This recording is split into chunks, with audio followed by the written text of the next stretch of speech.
Guys, ഇന്നലെ വൈകിട്ട് നമ്മൾ ഫ്രണ്ടിന് ഫോൺ നോക്കാൻ വേണ്ടിയിട്ട് പ്രയർ വരെയും പോയിട്ടുണ്ടായിരുന്നു കേട്ടോ. അപ്പോൾ മൈ സ്റ്റോറിൽ പോയിട്ടുണ്ടായിരുന്നു. അപ്പോൾ അവിടെ ഫോണൊക്കെ നോക്കി നമ്മൾ നേരെ ഓഹോ ബീച്ച് പോകാന്ന് പറഞ്ഞു. അപ്പോൾ ഓഹോ ബീച്ച് ഞാനിതുവരെയായിട്ട് കണ്ടിട്ടുണ്ടായിരുന്നില്ല. അപ്പോൾ നേരെ നമ്മൾ അങ്ങോട്ട് വിട്ടു കേട്ടോ. നമ്മുടെ തൃശ്ശൂർ തന്നെ അത്യാവശ്യം ഫേമസ് ആയിട്ടുള്ള സ്നേഹതീരം ബീച്ചിൻ്റെ തൊട്ടടുത്ത് തന്നെ ആയിട്ടുണ്ട് ഈ ഓഹോ ബീച്ച് എന്ന് പറഞ്ഞിട്ടുള്ള ബീച്ച്. അപ്പോൾ ഇത് പുതിയതായിട്ട് വന്നിട്ടുള്ള ബീച്ചിന് അടിപൊളി വൈബാണ് കേട്ടോ. പോയിട്ട് നൈറ്റ് ഒക്കെ ഫാമിലിയൊക്കെ ആയിട്ട് പോയിട്ട് അടിപൊളി കാഴ്ചകളൊക്കെ കണ്ടു വരാൻ പറ്റിയ ബീച്ചാണ് കേട്ടോ. ഓഹോ ബീച്ചിൽ നിങ്ങൾ പോവുകയാണെങ്കിൽ നൈറ്റ് ടൈമിൽ പോകണണ്ട. നൈറ്റ് ടൈമിൽ പോയി കഴിഞ്ഞാൽ നമുക്ക് അതിൻ്റെ ഭംഗി അത്രയ്ക്കും അവിടെ ആസ്വദിക്കാൻ പറ്റുള്ളൂ. കാരണം എന്ന് വെച്ച് കഴിഞ്ഞാൽ ലൈറ്റ് അറേഞ്ച്മെൻറ്റും കാര്യങ്ങളൊക്കെ നമുക്ക് നൈറ്റ് പോയാലല്ലേ കാണാൻ പറ്റുള്ളൂ.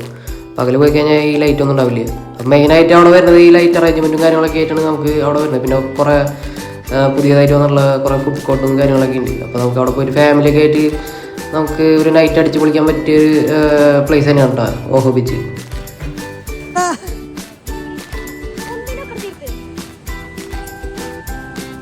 അപ്പം നീ കയറില്ലേ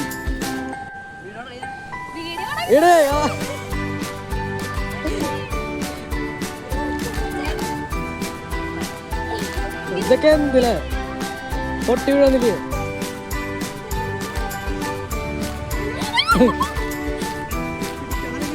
അതെന്നെ റിസ്ക്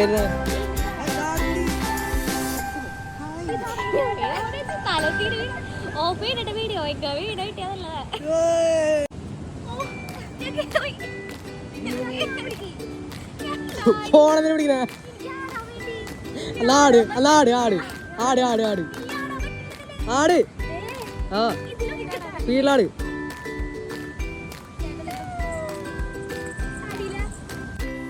കുറച്ച് നേരം ഊഞ്ഞാലാടി കളിച്ചതിന് ശേഷം ഞങ്ങൾ നേരെ മാലകൾ വിട്ടിട്ടുള്ള പന്തലിൻ്റെ അവിടേക്ക് വന്നു കേട്ടോ. അവിടെ ഫോട്ടോസും വീഡിയോസൊക്കെ എടുക്കാൻ അടിപൊളിയായിരുന്നു കേട്ടോ. നല്ലൊരു ലൈറ്റും കാര്യങ്ങളുള്ള കാരണം കുറേ ആൾക്കാർ വന്നിട്ട് ഫോട്ടോസും വീഡിയോസൊക്കെ എടുക്കുന്നുണ്ട് അവിടെ വന്നിട്ട്. അപ്പോൾ ഞങ്ങളും കുറേ ഫോട്ടോസും വീഡിയോസൊക്കെ എടുത്തിട്ട് നേരെ നമ്മൾ വെള്ളം മേടിക്കാൻ വേണ്ടിയിട്ട് ഫുഡ് കോർട്ടിൻ്റെ അവിടേക്ക് പോയി. അതിന് ശേഷം എല്ലാവർക്കും വിശക്കണം എന്ന് പറഞ്ഞപ്പോൾ നമ്മൾ നേരെ മന്തി കട കയറിയിട്ടാണ്. അപ്പോൾ അവിടെ അൽഫാം മന്തി മാത്രമുള്ളതെന്ന് പറഞ്ഞു. അപ്പോൾ ഒരു ഫുള്ള് അൽഫാം മന്തി നമ്മൾ ഓർഡർ ചെയ്തിട്ട് അത് വെയിറ്റ് ചെയ്തിരിക്കുക കേട്ടോ.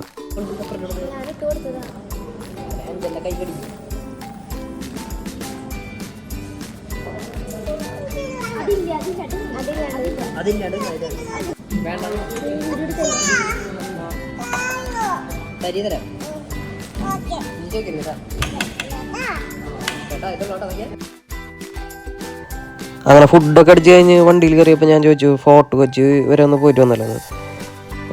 അപ്പോൾ എല്ലാവരും പറഞ്ഞു പോയിട്ട് വരാമെന്ന് പറഞ്ഞപ്പോൾ നമ്മൾ നേരെ പെട്രോൾ പമ്പിൽ കയറിയിട്ട് പെട്രോളൊക്കെ അടിച്ച് നേരെ വിട്ടുവിട്ടാ ഫോർട്ട് കൊച്ചിക്ക്.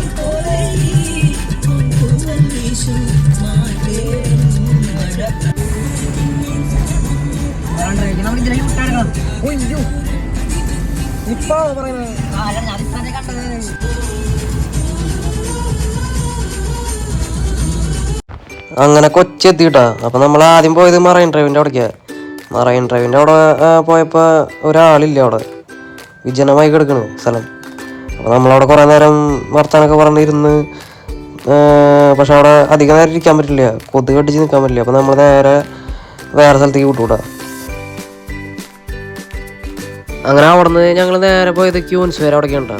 അവിടെ പോയപ്പോൾ അത്യാവശ്യം ആൾക്കാരൊക്കെ ഉണ്ടായിരുന്നു, കപ്പിൾസും പിന്നെ കുറേ പിള്ളേരൊക്കെ അവിടെ ഗിറ്റാറൊക്കെ അടിച്ച് മറ്റേ പാട്ടൊക്കെ പാട്ടുണ്ടായിരുന്നു. അപ്പോൾ ഞങ്ങളതൊക്കെ കുറച്ച് നേരം കണ്ടു നിന്ന് അങ്ങനെ ഒരു ചായ കുടിച്ച് നേരെ നമ്മൾ വീട്ടിലേക്ക് തിരിച്ചു പോകുന്നു കേട്ടോ.